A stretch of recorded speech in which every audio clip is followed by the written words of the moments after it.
Hi friends. రీసెంట్గా మనమైతే హైదరాబాద్లో ఒక మాల్కి అయితే వచ్చాము. ఆ మాల్ అయితే చాలా ఇంట్రెస్ట్గా ఉంది. సో చాలా బాగుందని చూడంగానే నేను షూట్ చేశాను. ఒకసారి చూడండి ఎలా ఉందో. ఇప్పుడు మీకు అదొకటి కనపడుతుంది కదా, ఆ లోపట వెంకటేశ్వర స్వామి ఉంటుంది చూడండి.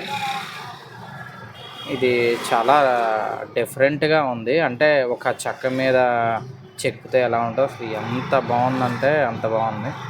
సో నాకు ఇది చూడంగానే బాగా నచ్చింది. అందుకనే స్మాల్గా తీసి ఛానల్లో పెడదామనే ఉద్దేశంతో నేను షూట్ చేశాను. చూడండి ఎంత బాగుందో. నాకైతే చాలా బాగా నచ్చింది. మనసు అయితే ఆగలేదు యాంకన్నను చూసేసరికి. చూడండి అసలు చాలా బాగుంది. చిన్న వీడియో స్మాల్గా పెట్టాలనుకుంటున్నాను. బాగుందని ఇందులో అయితే నేను పెట్టడం అయితే జరుగుతుంది. సో బాగుంటే సబ్స్క్రైబ్ చేసుకోండి.